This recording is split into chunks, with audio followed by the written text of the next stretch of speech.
and we help, kind of support whoever's doing the kickoff event. The way a capital campaign always works, and there's a very good psychological reason for it, is there's a quiet phase or an advanced gift phase where you want to raise at least 60% of the goal. And that's usually a fairly small group a relatively small group of people. And then you kick it off to the rest of the congregation, and the thermometer is already, it's actually a way of giving value to smaller gifts. If the thermometer's at 0 and the goal's 150 and I can give $500, what difference is that going to make? But if there's already 85,000 in the bank, well then everybody can play a role in pushing it over the top. That's the point of doing so you do the advanced gift phase, and then you have a kickoff event, and then you start calling on the rest of the congregation. Now, can I ask a question? Yeah. Right now, we have about $60,000 in our investment fund that can only be used for capital improvement. Okay. Right. That's the one of the diocese. Okay. Right. That's according to the diocese. Right. So, I mean, we'd have to ask for anything like, let's say we had to do siding and we have to do that. When we are talking about this campaign, do we say, okay, let's say the foundation said, we think you can raise $125,000. Do we include that $60,000? Well, that's your decision about what you want. I mean, and I guess, does the diocese have to approve this? Yes. Okay. Yeah, because so it was it was money from the sale of property. The reason I ask is because I've always heard in the past, when the church needs it, I'll give it, kind of attitude. And the other thing is, from the things that I've heard from you, once you touch it, you're never going to replace it. And which is what happened with the roof. Right. No, the roof. Yeah, but I mean, that was said after the roof was already done. But we're talking about if we continue saying, okay, we need 15 for this and we need 5 for that. Well, what happens if the boiler explodes? Where's the money going to come from? So we have not touched that money in years. Good. And we're not planning to. Good. Since you told us not to touch it. Because I told them they better not touch it. 2013. Yeah. Well, Gary, are you asking if we have the 60,000 in the diocese? Do we report? Do we say, well, we have 60, but we want to get to this goal? No. I'm just saying we don't include it in the goal. I would not. And that's something that we try to. That might come up in the discernment conversations. Okay. And I think, one of the reasons that we go over the agenda and stuff like that is to find out what we need talking points for. And I think that there should be if somebody says, well, I know we got some money with the diocese, it's for capital stuff, why isn't that getting spent? Then the answer has to be that, that's all we got. It's not being replenished. We used 2/3 of it for the roof, so we really don't want to liquidate that. Right. And we don't think it's prudent. Right. And we're not planning to buy a new boiler, but you never know. Because we've been told, this is why I know, and I know the strains on your operating budget, but this is why I encourage you to at least turn yourselves in the direction of our goal is that money from the other endowment, the capital, from the sale of the rectory. Right. No. The Stifel. The Stifel fund. Right. The memorial. That's going to go to a capital reserve fund rather than the operating budget. So money can accumulate so that if the boiler does go kabloo, maybe we could borrow money from the diocese to replace it and pay it off with the drawdown from the endowment. See, spending principal is the most expensive thing you can do. Right, and that's what we've been doing a lot of. Right, and that's why, I mean, I know you want to replenish the endowment, but, you know, you got some, you probably have some atoning and trust building to do, right? Yes. And the only way to build trust is to be trustworthy, to show yourself trustworthy. Not to promise to be trustworthy, but to be seen to be trustworthy. So I think that your endowment is probably going to be built through a planned giving effort. In all of the campaigns that I've run, well, let's say in about half the campaigns that I've run, people have put a thing in the feasibility study, you know, coming out of discernment, to add to the endowment. It has never made it into the campaign. It's just not that important. People don't think that it's that important for them. They know that the buildings have to be kept up and they want them to be nice, but they don't think it's as important for them to give money they have so you have money. In other words, the endowment piece generally does not generate a lot of enthusiasm. But that's kind of normal. I mean, except in, let's say, really well-to-do parishes where people do have a lot of money sitting in the bank and can stand to have you have some of it in your bank. You know, it comes through planned giving. And We need to do a side-by-side.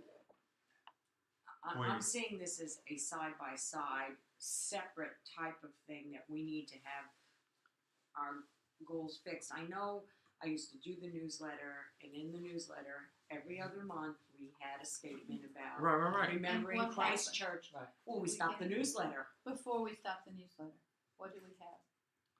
Do we have anything ever come in from it? Well, you don't We know. don't know. We don't know who put what in their Right, wills. and that's I another know reason- it influenced me. Okay. See, that's seeing an, it there. yeah, that's but another I'm reason. not dead yet. So. Well, right. That's why these are about the future, not the Right. present. But one of the things that you can do as part of a planned giving effort is to ask people who have made a planned gift to identify themselves and to have kind of a legacy society, to recognize people so that others can imitate them. You certainly want to make sure that people know that this is what you're doing with the bequests, adding them to the principle of the endowment, so that you're doing what you're supposed to be doing. I mean,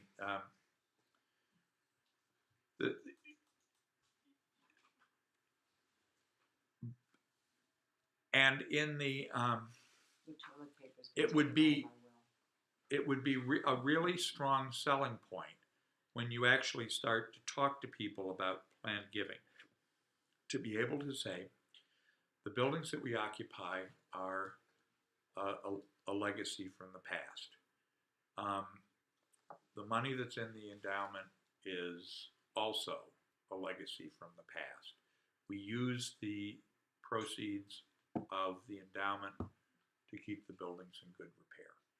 That's the purpose of the endowment. That's the purpose of the memorial fund, or whatever you call it, to maintain our patrimony. And we're responsible for funding what goes on here. I mean, the level that you have is not nearly adequate, but anyway, it's a start. And if you move in that direction, then most people feel that that's it's because it's the buildings that they have a connection to as well as the community, and to tell them that your gift will help keep these buildings that have been important to you, where you've celebrated important events in your life, we'll keep them in good repair so that future generations can have the same kinds of experiences. That's the pitch. But I've just not seen it. I mean, certainly the foundation has run capital campaigns, I would say, in larger congregations where they have raised endowment funds, but I just haven't. I work mostly with small and medium-sized congregations, so I haven't just seen it happen. Should we be starting to consider taking some of the endowment funds and actually, I mean, the way we operate, we have a building fund within our money market and our checking account. We have a building fund, okay, and then we take from our endowments in order to help. Well, what you'd be offset. doing But is what I'm saying is, no. should we set aside a portion of our endowment for? What I'm suggesting is that you wean the operating budget off of its dependence on the endowment draw, and that you direct that draw into the building fund. I know that's easier said than done. I know. You're not going to do it. No, but what I'm saying is we are at a bare bones budget. I mean, understand. I understand. And that's my concern. Yeah. Is that we don't have a full-time priest. Right. We don't have a full-time organist. We don't have a secretary. We don't pay a lawns person. We don't pay a sexton. I mean, and just how long can we go on with volunteers? I mean, just how long are we going to be able to do that? Right. Without continuing to draw down beyond the earnings as opposed to the principles of that endowment fund. The answer's in the revenue. Answers on the revenue side. Well, I know that. Well, that's We're why. not close. Well, we're looking towards, some. Well, but I mean, that's by doing getting the daycare thing or something downstairs. I mean, you got to come up with some revenue ideas for the operating budget. I mean, the income statement that I saw, what people give accounts for like 90% of your operating budget. That's kind of unusual in a plant this size. Most people are realizing something from use of the buildings or other fundraising events or something. We have had we've really we've had limited success with fundraisers. Right. But we have started it, and so we're doing something is better than nothing. I know that, but As long as you're facing in the right direction, the steps you take will be steps in the right direction. Right. But so and yeah, it's a long. It's not a short walk, and there may be some setbacks and stuff like that. But as long as you keep, there's no substitute. I mean, there are no magic bullets, but there's also no substitute for having a vision for how things could be, and trying at every step or every point to take some tiny little step that moves you incrementally in that direction.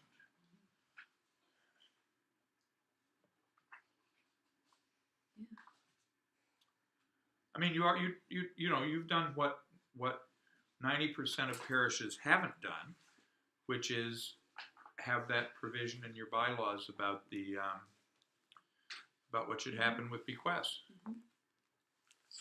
I mean, you did it, I suppose, based on bitter experience, but Did we do it based on bitter experience? well, actually, putting it in the endowment—that's what you did. But you